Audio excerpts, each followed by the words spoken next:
ang unang kakailanganin natin is yung mismong IDE natin. So, ang first na gagawin natin is to download yung IDE na gagamitin natin. So, ang gagamitin natin na IDE is yung Visual Code na tinatawag po natin. So, ito po siya. So, paki-download nyo na lang. Ayan. So, download and then install na lang. Alam ko meron na kasi ako dito.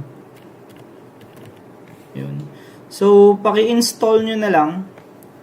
Yan, madali lang naman siyang i-install.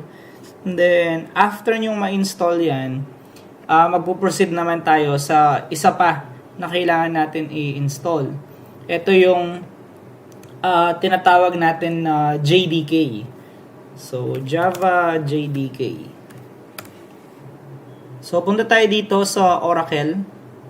And then, ang latest version nila is eto. So, ang gagawin natin, punta tayo dito sa Windows. Then, download natin itong installer. So, download. So, kayo bahala kung saan nyo siya gustong i-save. Pero as for me, sa desktop na lang para madali siyang i-navigate. So, ito po siya ngayon. Ang gagawin natin first is we will open yung CMD natin. Then, check natin kung meron bang Java na naka-install sa mismong device. If walang naka-install, ito yung lilitaw. Java is not recognized as an internal or external command. So, ibig sabihin, fresh yung mismong device natin. Wala siyang JDK. So, ang gagawin natin, install natin yung mismong JDK natin. So, double-click lang. Then, set yes para doon sa installation natin. Then, we'll wait and preparing to install yung ating JDK. Next, guys, is we will click the word next. Then, next. Kayo bahala kung gusto nyo i-change yung mismong path. Nasa sa inyo yun. Ako, in-next ko na lang. Then, installation ng mismong Java development kit natin. Or yung JDK na sinasabi po natin.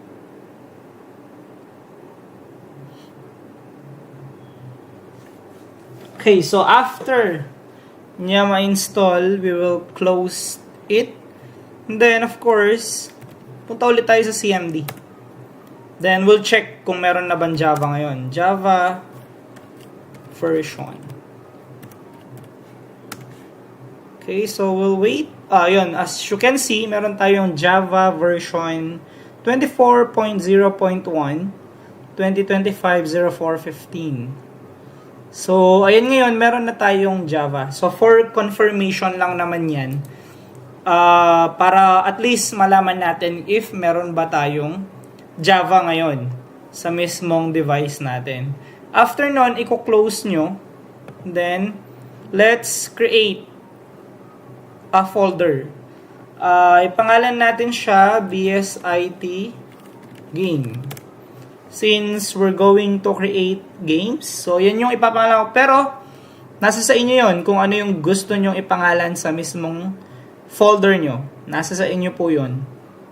So, after nyo makapag-create ng folder, nalagyan nyo siya ng name, let's open yung Visual Studio nyo. So, ito yung kinreate nyo, ito yung in-install nyo kanina. So, ang gagawin natin, File, Open Folder, and then, sa desktop, kung saan nyo sinave yung mismong folder na kinreate nyo. Then, i-click natin yan, select folder, para ma-open dito sa ating Visual Code. So, yes, I'm gonna trust the authors.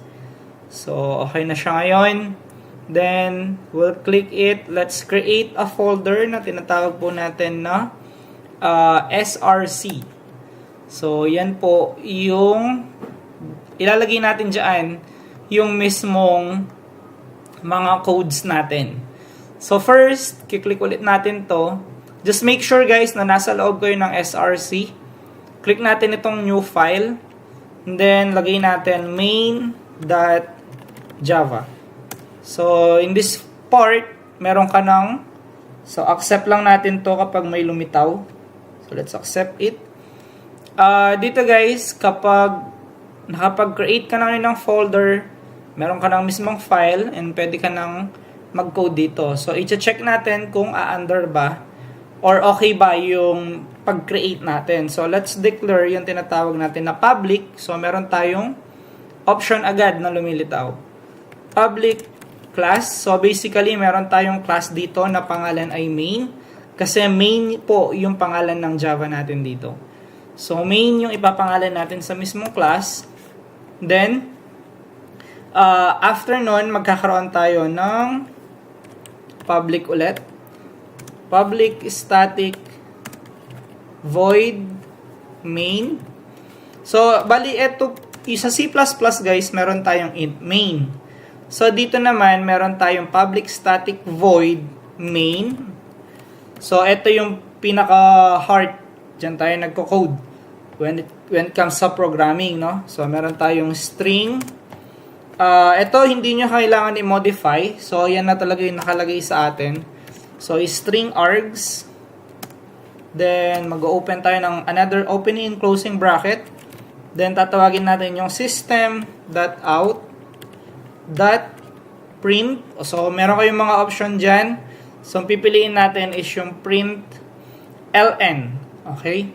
So, after nun, let's create yung syntax natin na string. Let's say, for example, welcome to Java Game Dev BSIT second year. So, eto ngayon, yung simple code na meron tayo.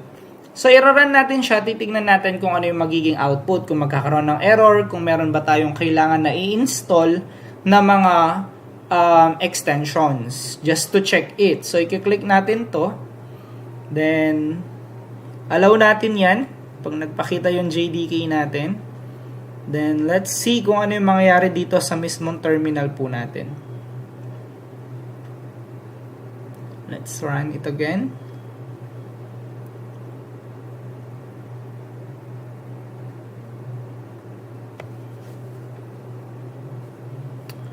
So, piliin natin run Java or debug Java.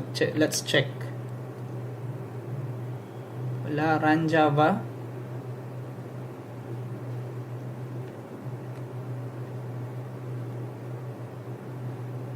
Activating task for Java. Ayun. So, ito na, nag-run na siya ngayon. Failed to launch debuggy in terminal reason. So, dito guys, launch JSON. Let's cancel it. So, makikita nyo dito ngayon, welcome to Java Game Dev BSIT second year. So, ito yung pinapakita natin. So, obviously, okay ngayon. Yung IDE natin, basically, walang problema ngayon. Kasi nakakapag-run nga tayo. So, palitan natin siya. Let's run it again. Pero papalitan natin to. Hope you pass this semester courses. Then, let's run yung program. Okay, so we'll wait. Okay, so yun siya. Hope you pass this semester courses. So, yan yung simple. Just follow these steps. Then, kapag nakapag-run kayo, ibig sabihin, you're following a correct path when it comes dito sa first project natin. So, ito lang muna yung kailangan yung maintindihan. Later on na lang natin i-discuss yung mga code na ilalagay natin.